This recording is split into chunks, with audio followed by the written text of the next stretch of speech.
ప్రియమైన దేవుని పిల్లలారా, మీ అందరికీ దేవుని నామమున వందనాలు. నా పేరు జేపీ గ్రేయర్. నేను సెంటినల్ ఫర్ క్రైస్ట్ నుండి మాట్లాడుతున్నాను. ప్రభునందు ప్రియమైన దేవుని పిల్లలారా, అవయవాలు సుఖానిక శ్మశానానిక. ఈ దేహంలోని అవయవాలు దేవుని వలన మనిషికి అనుగ్రహించబడినవి. ఈ దేహం దేవునిది. దేహంలోని ప్రతి భాగాన్ని దేవుడే తన చేతితో నిర్మించాడు ప్రియులారా. అటువంటప్పుడు దేవుడు ఏ నిమిత్తం ఈ అవయవాలను ఇచ్చాడు అన్నది, అవయవాలు ఆయన గనుక చేసింది, ఆయన ఇచ్చాడు గనుక ఎందుకు ఇచ్చాడు అన్న విషయం కూడా ఆయన చెబితేనే బాగుంటుంది. మనుషులను అడిగామనుకోండి, ఎవరికి తోచింది వాళ్ళు చెప్తారు, ఎవరికి ఇష్టమైంది వారు మాట్లాడతారు. కనుక మనుషుల మాటలను విని మనం మోసపోకుండా ఇచ్చిన దేవుణ్ణి అడిగి మన జీవితాలను వెలిగించుకోవటం మనకు చాలా మంచిది. ఎందుకంటే జీవితాలు లేవు, మనిషికి ఉన్నది ఒకే జీవితం. ఈ జీవితంలో మనం చేసేటువంటి పనులే మరణం తర్వాత అవి మనతో వచ్చేవి.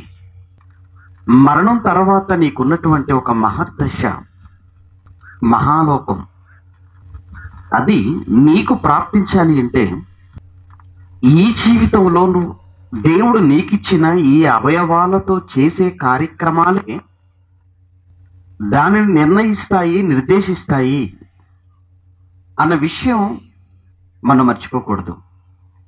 ప్రియులారా, బైబిల్లో నుంచి ఒక మాట చదువుకుందాం. 119వ కీర్తన 73వ వచనంలో, నీ చేతులు నన్ను నిర్మించి నాకు రూపు ఏర్పరిచెను. ఏమంటే భక్తుడు మాట్లాడుతున్న మాట అండి.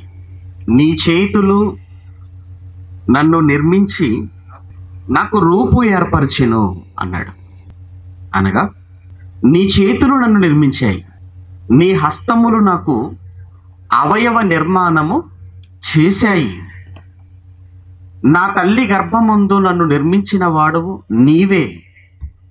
దేవుని హస్తములే ఈ అవయవ నిర్మాణానికి కారణం. మరొకసారి చెప్తున్నాడు భక్తుడు, ఆయన నీ హస్తములు నన్ను నిర్మించి నాకు రూపును ఏర్పరచెను అన్నాడు. కనుక ప్రియమైన దేవుని పిల్లలారా, ఈ రూపం వెనుక దేవుడు, ఈ రూపం వెనుక దేవుని చేతులు, ఈ ఆకారం వెనుక ఆయన హస్తం ఉందన్న సంగతిని ఇక్కడ భక్తుడు జ్ఞాపకం చేస్తున్నాడు. ఈ రూపంతో ఈ భూమి మీద నువ్వు కదులుతున్నంత వరకు నువ్వు దేవుణ్ణి మరచిపోవటానికి వీల్లేదు.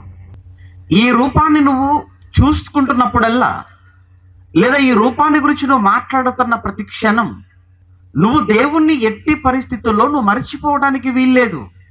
ఈ రూపములో ఈ అవయవాలు, ఈ అవయవాలలో ప్రతి అవయవాన్ని నువ్వు కదిలిస్తున్నా, లేదా ఈ అవయవాలను నీ కళ్ళతో నువ్వు చూస్తున్నా, వీటి గురించి ఆలోచిస్తున్నా ప్రతి క్షణం దేవుడు జ్ఞాపకం రావాలి.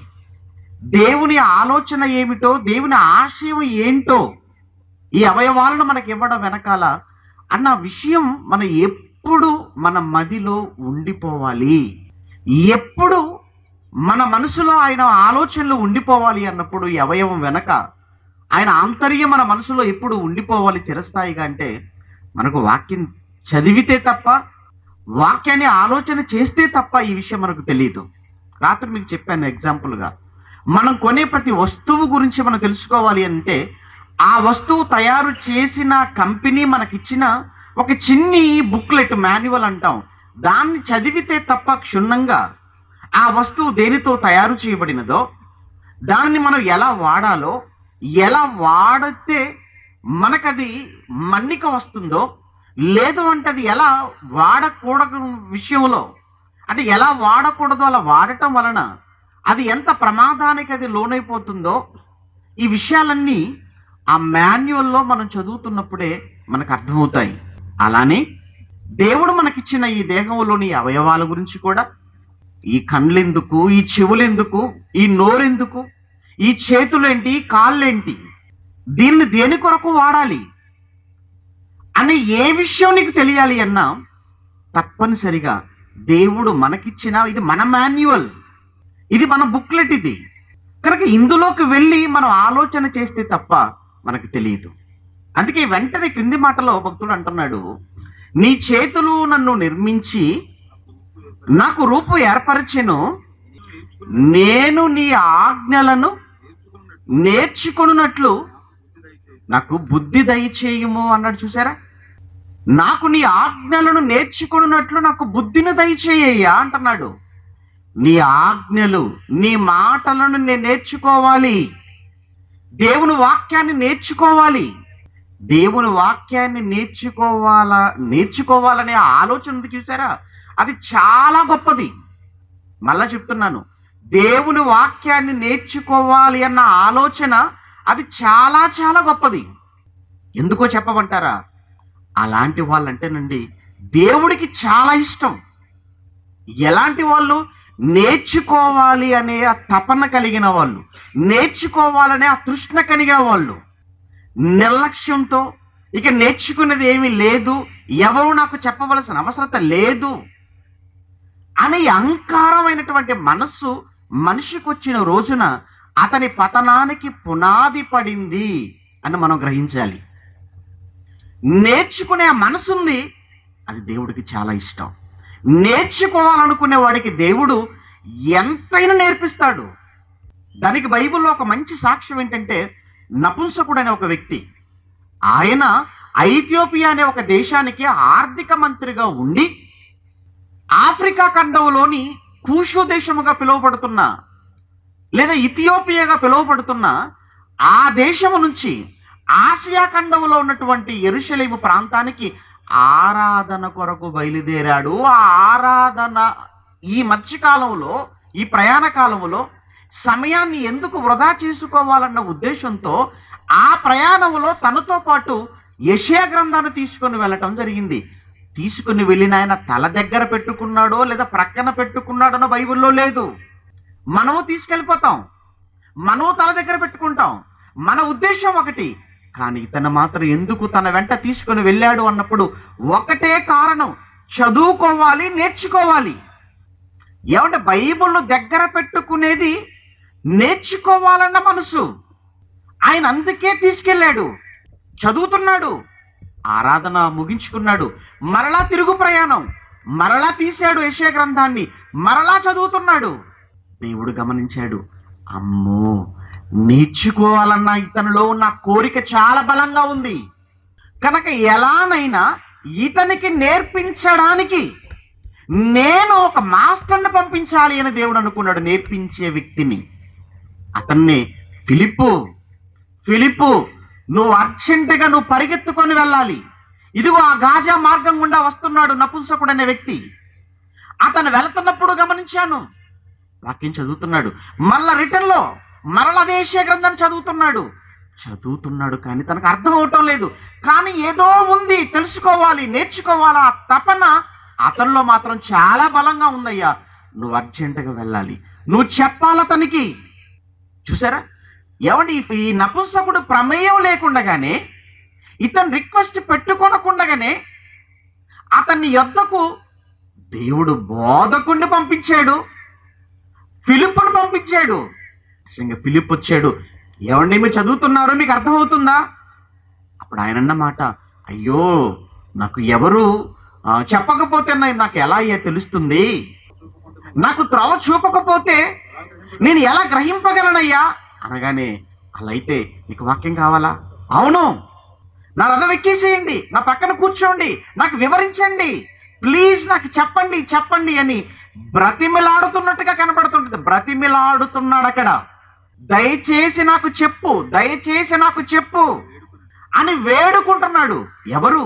ఒక ఆర్థిక మంత్రి హోదాలో ఉన్న ఒక వ్యక్తి బోధకుణ్ణి తన రథం మీద తనతో పాటు కూర్చోబెట్టుకోవటమే గొప్ప సంగతి అని మనం అనుకుంటే, అతని ప్రక్కన కూర్చోబెట్టుకొని నాకు దయచేసి వాక్యం చెప్పు అని అతన్ని వేడుకుంటున్నాడు.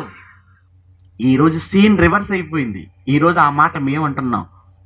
ఏమండి, ఎవరైనా అన్నయ్య మాకు వాక్యం నేర్పించండి ప్లీజ్, ఇంకో అరగంట ఆలస్యమైనా పర్వాలేదన్న, ఒక గంట లేట్ అయినా పర్వాలేదన్న, మాకు మీరు ఈరోజు ఎంత చెప్తారో అంత చెప్పండి, ఏది అవసరం అది చెప్పండి మాకు అని ఈరోజు ఆసక్తిగా తరగతులకు వచ్చేవాళ్ళు, ఆరాధనలకు వచ్చేవాళ్ళు, సెమినార్లకు పరిగెత్తుకుని వచ్చేవాళ్ళు, సభలకు వచ్చేవాళ్ళు, వాక్యం పట్ల ఆశ కలిగిన వారు, ఆసక్తి కలిగిన వారు ఈరోజు క్రైస్తవ్యములో కనబడుతున్నారంటారా? మీరు చెప్పండి.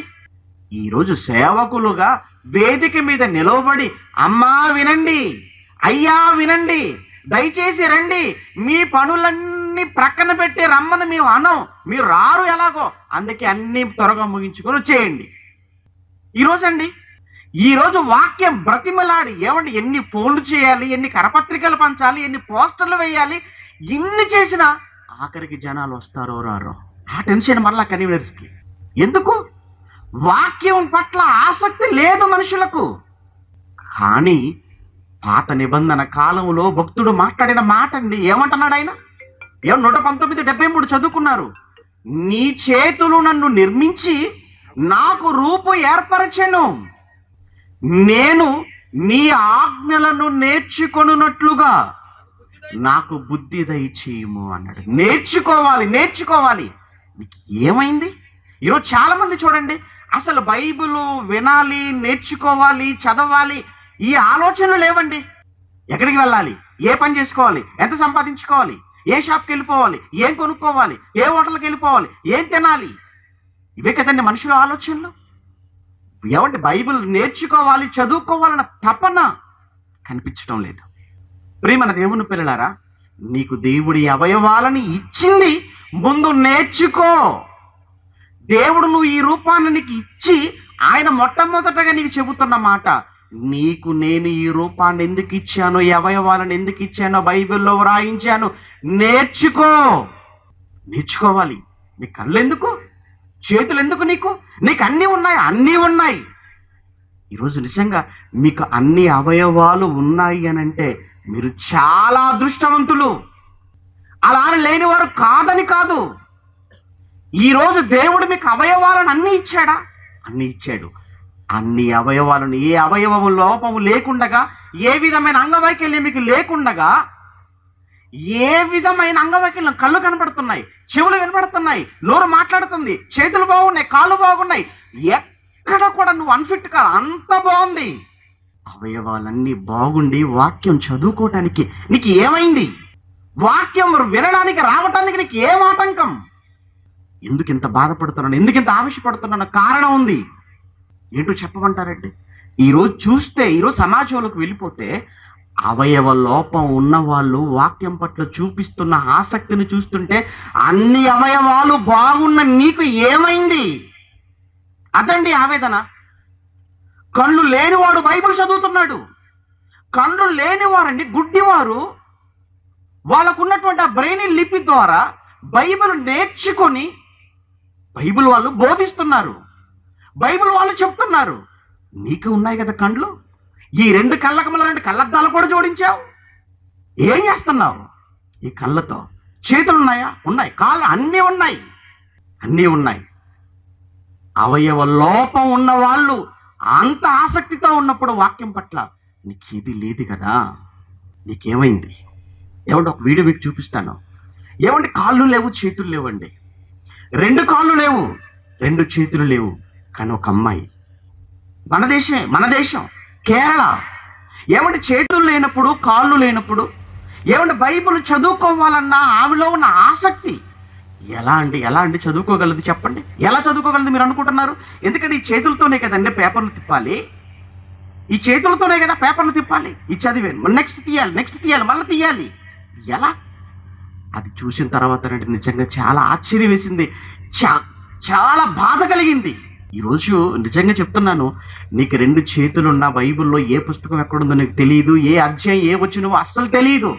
అలాంటి భక్తులు కూడా ఉన్నారు, బైబిల్ పట్టుకొని వచ్చేవాళ్ళు. అవునో కాదో మీకు తెలుసు. 66 పుస్తకాలు నిలబెట్టి వరుసగా చెప్పిస్తే ఎంతమందిని చెప్పగలరు? ఏ పుస్తకం ఎక్కడుందో ఎంతమంది ఇక్కడ తెలుసు? కరెక్ట్గా చెప్పండి.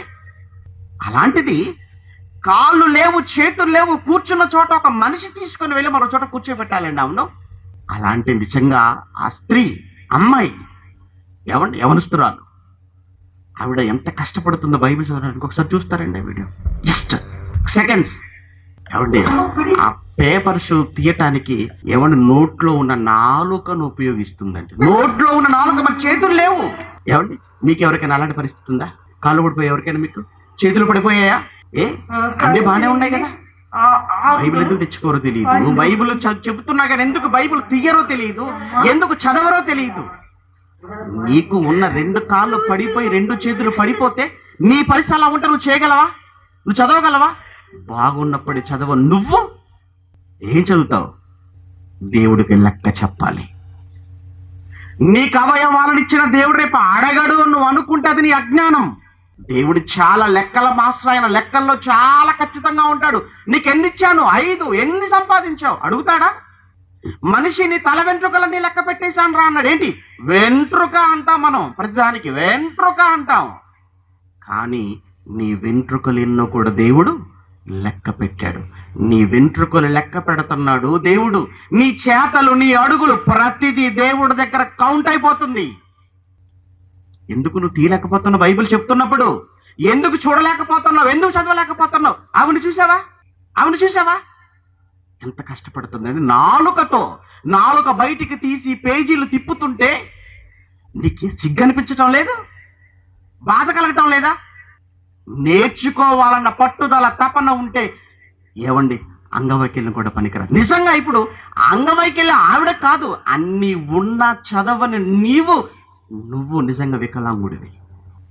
అన్నీ ఉండి దేవునికి ఉపయోగించలేకపోతున్నావు అని అంటే నిజమైన వికలాంగులు ఎవరు అన్నప్పుడు మనమే. ఎవరు చేయకపోతే వాళ్ళు, ఎవరు రాకపోతే వాళ్ళు. నిజంగా బైబిల్లో కూడా చూస్తుంటే అంగవైకల్యంతో ఉండి కూడా దేవుని పనిని ఉన్నతంగా జరిగించిన ఎంతో మంది కనబడతారు.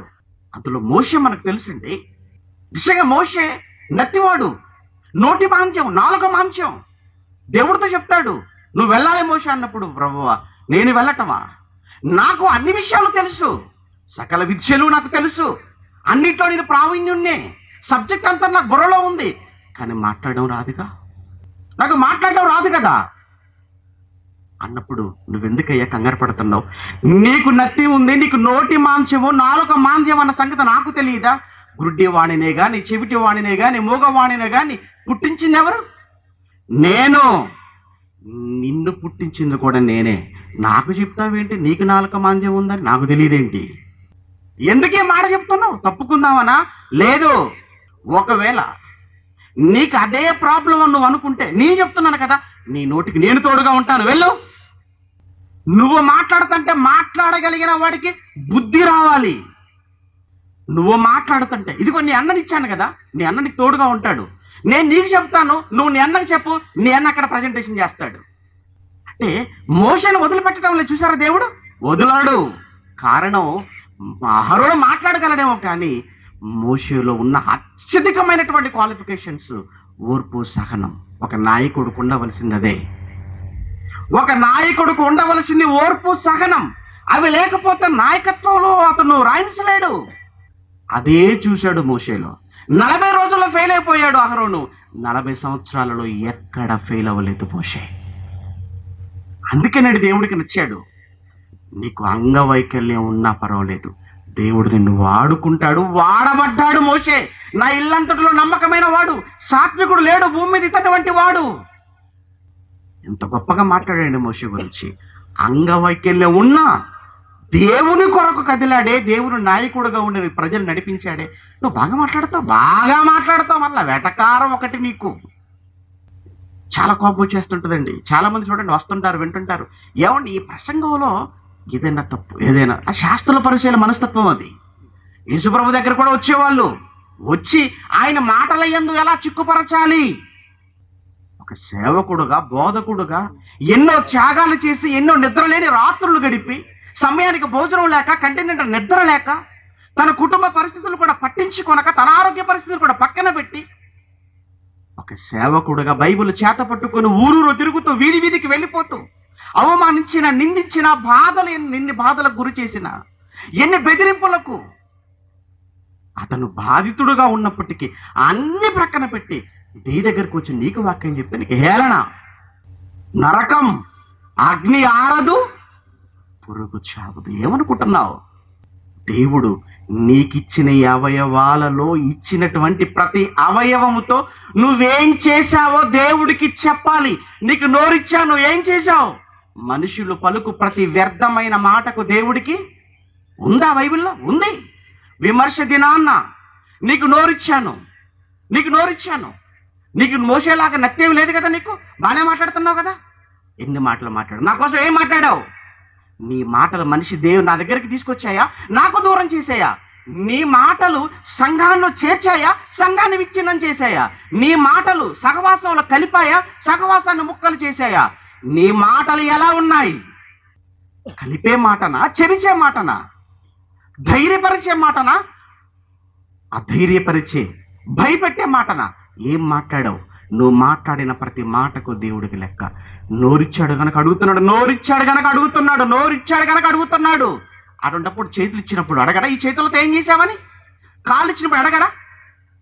ఏమైంది? సువార్త కార్యక్రమాలు జరుగుతున్నాయి. ఏమంటే రావటానికి ఏంటండి? చాలా మంది చూడండి, సువార్తనా చాలా చీప్గా మాట. సువార్తగా మేమా రాలేవండి, ఇంటికి తిరగాలి కదండి. వాళ్ళు ఏమంటారో ఏంటో కరపత్రికలు ఇస్తుంటే, ఏమంటే పాట పాడుతుంటే ఏమంటారో ఏంటో అనుకుంటున్నావు కదా నువ్వు. అలా అనుకునే కదా మానేస్తున్న సువార్త కార్యక్రమాలకు రాకుండా. ఏమైంది ఇప్పుడు? మీరు ఎందుకు చేయలేకపోతున్నారు సువార్తకు? మీరు ఎందుకు రాలేకపోతున్నారు ఆరాధనకు? మీరు ఎందుకు రాలేకపోతున్నారు తరగతులకు? ఏమైంది? కాళ్ళు విరిగిపోయాయా లేదా కాళ్ళు పడిపోయాయా? కాళ్ళు విరిగాయా, కాళ్ళు పడిపోయాయా? ఏమైందయ్యా? ఏమైంది? ఇచ్చిన వాడి కొరకు వాడటానికి నీకు మనసు లేకపోతే నిన్ను దేవుడు ఏం చేయాలి?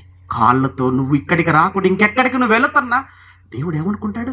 నేనిచ్చాను, నా కొరకు వెళతాడని. వీడంటే ఎక్కడికో వెళ్ళిపోతున్నాడు అని దేవుడు ఏమనుకుంటాడు? తీసేయాలన్న ఆలోచన రాదు ఆయనకు? విరగొట్టేస్తే అయిపోతాను అనుకోడా దేవుడు? అడుగుతాడు, ఖచ్చితంగా రేపు అడుగుతాడు. నువ్వు పలికే ప్రతి మాటకు దేవుడు లెక్క అన్నప్పుడు నువ్వు వేసే ప్రతి అడుగుకు కూడా దేవుడికి లెక్క. ఏమండి, ఆస్ట్రేలియాలో పుట్టిన ఒక వ్యక్తి అండి, నిక్కీ అంటారు అతన్ని. ఏమండి, నిక్ నేమ్, ముంబై వచ్చాడు. ఎలా ఉంటాడు తెలుసా అండి మనిషి? 2 చేతులు ఉండవు, 2 కాళ్ళు లేవండి. ఏమండి, పూర్తిగా లేవు, పూర్తిగా 2 కాళ్ళు 2 చేతులు లేవండి. కేవలం ఈ నడుము భాగం నుంచి పై వరకే ఉంటాడండి మనిషి. నిజంగా అతని చరిత్ర చదువుతున్నప్పుడు 10వ తరగతిలోనే క్లాస్ రూమ్లోకి వెళ్ళిపోతే పిల్లలందరూ కూడా, ఎందుకంటే పిల్లలందరికీ కాళ్ళు చేతులు చక్కగా ఉన్నాయి, ఇతనికి ఏ అవయవం కాళ్ళు చేతులు ఏమీ లేవు కదా. అతను క్లాసులోకి వస్తుంటే అందరూ నవ్వుకోవటం, హేళన చేయటం, అవమానించటం, అవన్నీ చూసి చచ్చిపోదాం అనుకున్నాడు. ఒకరోజు ఆత్మహత్య చేసేసుకుందాం అనుకున్నాడట. కానీ దేవుని వాక్యం నిలబెట్టింది, దేవుని వాక్యం నిలబెట్టింది, యేసు ప్రేమను నిలవబెట్టింది అని చెప్పాడు సాక్ష్యంలో. ఎవరు నిజంగా అతను ముంబై పట్టణానికి వచ్చి ముంబై వీధుల్లోకి వెళ్ళిపోయి ఎలా సువార్త చేస్తున్నాడు చూడండి. అతను చూడండి, ఒకసారి చూడండి, అతను చూడండి. సువార్త చెప్తున్నాడండి. చూసారు, అందరూ జనాలందరూ నిలబడిపోయారు వీధుల్లో ప్రజలందరూ నిలబడి అతన్ని వింతగా చూస్తుంటే అతని యేసు కొరకు మాట, అవయవాలు లేవు గనుక దేవుడి దగ్గరికి వచ్చి, ప్రభు నాకు అవయవాలు ఇవ్వు కాదు, నాకున్న వాటితోనే నాకు దేవుడు ఏ అవయవాలు, కాళ్ళు లేకపోతే చేతులు, నోరిచ్చాడు కదా. చూసారు అతను మనసు చూడండి, కాళ్ళు లేవు, చేతులు లేవు, కానీ నోరుంది కదా. మాట్లాడుతున్నాడండి, చెప్తున్నాడండి. కేవలం అక్కడే కాదండి, ఎందరికో సాక్షిగా, ఎందరికో యేసు ప్రభువును పరిచయం చేసే గొప్ప సువార్తికుడుగా ఈరోజు ప్రపంచంలో కనబడుతున్నాడు. నీకేమైంది? తప్పండి ప్రియమైన దేవుని పిల్లలారా. అతనుకున్న ఏముంది ఆ దేహంలోని అవయవాలతో దేవుణ్ణి అతను మహిమపరుస్తున్నాడు. రాత్రి మీరు చూసారా మహిమపరచటం? మీరేం చేయగలుగుతున్నారు చెప్పండి? నీకేమైంది? కళ్ళు లేవా, చేతులు లేవా, కాళ్ళు లేవా, అవయవ లోపమా? దేవుడు నీకు అవయవాలు ఇచ్చాడు, లెక్క అడుగుతాడు. నీ కళ్ళు చూసుకొని, నీ చేతులు చూసుకొని, నాకున్నట్టుగా ఎవరికున్నాయని నువ్వు అనుకుంటున్నావేమో, నేను నడిచినట్టుగా ఎవరు నడుస్తారని నువ్వు అనుకుంటున్నావేమో, నేను మాట్లాడినట్టుగా ఎవరు మాట్లాడతారు నువ్వు అనుకుంటున్నావేమో, నాకున్న జ్ఞానం ఎవడుకుందని నువ్వు అనుకుంటున్నావేమో, నాకున్న డబ్బు ఎవడుకుందని నువ్వు అనుకుంటున్నావేమో. కానీ దేవుడు అన్నిటినీ లెక్కల్లోకి తెచ్చే ఒక రోజు ఉంది. చివరగా రోమపత్రిక 6వ అధ్యాయం 6వ అధ్యాయం 13వ వచనం, ఏం చెప్తున్నాడు చూడండి పౌలు గారు. నాడున్న సంఘానికి పత్రిక రాస్తూ ఏమన్నాడు చూడండి. మరియు మీ అవయవములను దుర్నీతి సాధనములుగా మీరు పాపమునకు అప్పగించకండి. మీ అవయవములు మీవి, అవి నేను మీకు ఇచ్చాను. ఇప్పుడు నేను మీకు ఇచ్చాను కనుక మీవయ్యాయి. నేను మీకు ఇవ్వటం వల్ల మీవయ్యాయి కనుక మీ అవయవములను దుర్నీతి సాధనములుగా మీరు పాపమునకు అప్పగించకండి. అయితే మృతులలో నుండి సజీవులమనుకొని మిమ్మును మీరే దేవునికి అప్పగించుకొనండి. మీ అవయవములను నీతి సాధనములుగా దేవునికి అప్పగించండి. మీ అవయవములను, అవయవము అని అనలేదు, అవయవములను, అవయవాలన్నీ. నేను నోటితో మాట్లాడతానండి, ఇక్కడ చేతులతో ఇది చేయనండి. నోర్మోయ్, నోటితో మాట్లాడక చేతులతో చేయవా? నోటితో మాట్లాడతానే కాళ్ళతో ఏమంటే చేయవా? నోటితో మాట్లాడతావులే కానీ ఏం చేయవా? ఇక దేహంలో ఇంకే అవయవాన్ని ఉపయోగించవా? తప్పు. నీ అవయవం, దేహములోని ప్రతి అవయవం ఏమైపోవాలట? దేవునికి అప్పగించుకోవాలి అన్నాడు. దుర్నీతి సాధనములుగా పాపానికి మీరు అప్పగించకండి. సాధనము అని కింద పుట్టినట్లు ఏమంటాడు తెలుసా అండి? ఆయుధం. అవును, ఏంటి ఆయుధాలుగా మారిపోతున్నా? అవును, నీ నోరు తెరిస్తే అది ఆటం బాంబు కంటే కూడా చాలా ప్రమాదకరం. ఆయుధం అది. ఎందుకు? నోరు తెరిస్తే మంచి మాటలు రావు కదా, ఎప్పుడు కూలదోసే మాటలే కదా, కుటుంబాలను విడదీసే మాటలు, ఏమంటే మధ్య వ్యక్తులను దూరం చేసే మాటలు, మనుషులను ఏమంటే చంపుకున్నట్టుగా చేసే మాటలు, విరోధాన్ని పెంచే మాటలు. అంటే ఇది అణువిస్ఫోటనం కంటే చాలా ప్రమాదం నీ నోరు. అంటే నీ నోటు నువ్వేం చేస్తున్నావు? ఆయుధముగా వాడుతున్నావు. దేనికి? పాపానికి. ఏమన్నాడు ఆయన? దుర్నీతి సాధనములుగా మీరు పాపమునకు అప్పగించకండి అని చెప్పి చివరికి వెళ్ళేటప్పటికీ నీతి సాధనములు, నీతి అన్నాడు. ఏంటి నీతి? నీతి అంటే ఏంటండి? అబ్రహాము దేవుని నమ్మెను, అది ఆయనకు నీతిగా ఎంచబడెను. నమ్మటం అంటే విశ్వాసం. విశ్వాసమే నీతి. అవును, విశ్వాసం ఎలా కలుగుతుంది అన్నప్పుడు వినటం వల్ల విశ్వాసం కలుగుతుంది అన్నాడు. ఆ వినటం ఏంటయ్యా అంటే యేసుక్రీస్తునికి వచ్చిన మాట. ఆ మాటే నీతి, దేవుని వాక్యం. అంటే మీ అవయవములు పూర్తిగా వాక్యానికి మీరు అంకితం చేసేయాలి. మీ అవయవాలు పూర్తిగా, ప్రతి అవయవం దేవుని వాక్యములో రాయబడినట్లుగా మీ అవయవాలను మీరు మలచుకోవాలి, వాడుకోవాలి. ఏమన్నాడు? వెళ్ళమన్నాడు, చెప్పమన్నాడు. వెళ్ళండి, చెప్పండి, నా దగ్గరకు నడిపించండి, నా గురించి మాట్లాడండి, నా కొరకు ఇవ్వండి, కష్టపడండి. ఇవన్నీ ఏమనుకుంటున్నారు? ఇవన్నీ దేహములోని అవయవాలతో నువ్వు చేయవలసినటువంటి కార్యక్రమాలు. ఆలోచించండి. చాలా మంది అనుకుంటున్నారు, ఏమండి మేమైతేనండి ఎవరి జోలికి మేము వెళ్ళవండి, ఎవరి గురించి ఒక మాట మాట్లాడవండి, మేము మా కుటుంబం రోజు ప్రార్థన చేసుకుంటామండి, మేము మా కుటుంబం రోజు భక్తిగా ఉంటామండి. నువ్వు భక్తిగా ఉంటే దేవునికి ఏంటి ఉపయోగం? అడుగుతున్నాను. నువ్వు భక్తిగా ఉండటం వల్ల, నీ కుటుంబం ప్రార్థన చేసుకోవటం వల్ల దేవునికి ఏంటి ప్రయోజనం? నీవు నీతిమంతుడు ఉండటం వల్ల దేవుడికి ఏంటి? దేవునికి ఇప్పుడు నువ్వేం చేయాలి? నువ్వు అనేకులను దేవుని యొద్దకు నడిపించాలి. అంతే కదండి. నేను బాగున్నాను అంటే ఇప్పుడు ఎవరికి ఉపయోగం? నీకే. దేవుడికి ఏముంది నీ వలన దేవుడికి ఏముంది? ఇప్పుడు యేసుప్రభు పరిశుద్ధుడు, నేను పరిశుద్ధులని ఏ పాపం చేయనండి, ఈయన ఎందుకంటే బయటికి వెళ్ళిపోవటం, ఎందుకంటే సువార్త చెప్పటం అని ఉండిపోవచ్చు. ఆయన అపోస్తలులు వాళ్ళు పరిశుద్ధులే, వాళ్ళు కూడా ఎక్కడికి వెళ్ళకుండా వాళ్ళ ఇంట్లో వాళ్ళ కుటుంబాలతో ఉంటే సరిపోయేది కదా. ఆలోచిస్తాను, మీకు అర్థమవుతుందా? తప్పండి. మీ అవయవముల నీతి సాధనాలుగా మీరు ఉపయోగించండి. ప్లీజ్, తప్పండి. ఏవైతే మనలో లోపాలు ఉన్నాయో వాటిని మనం సరి చేసుకోవటానికి దేవుడు మనకిచ్చిన ఒక గొప్ప అవకాశమే ఈ 3 రోజుల సభలు. మీ అవయవాలను మీరు సుఖపెట్టుకుంటున్నారా అంటే సుఖపెట్టుకుంటున్నారు. ఎలా? దేవుని పని చెయ్యని ప్రతి అవయవం ఎలా ఉంది అని అంటే సుఖంగా ఉంది. మీ పాపానికి అప్పగించుకోలేదండి అని అంటారా? మీరు పాపానికి అప్పగించుకోలేదని మీరు అనుకుంటున్నారు. ఒక మాట చెప్పన, బైబిల్లో ఉన్న మాటే, మీరు అబద్ధం ఆడితేనే కాదు పాపం, సత్యం చెప్పకపోయినా పాపమే.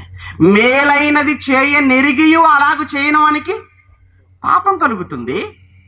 అంటే నువ్వు ఏ తప్పు చేయకపోవచ్చు, ఏ పాపం నువ్వు చేయకపోవచ్చు, కానీ చేయవలసిన మంచి చేయట్లే కదా. మరి మంచి చేయట్లేదు కదా నువ్వు.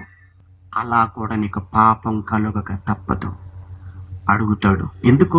అవయవాలు ఆయనవి. ప్లీజ్, ఈ అవయవాలు మీవి కావు, ఈ అవయవాలు మనవి కావు, దేవుడు మనకిచ్చినవి. చాలా జాగ్రత్తగా వాడుకోవాలి, చాలా జాగ్రత్తగా దేవునికి మరల మనం లెక్క చెప్పాలి.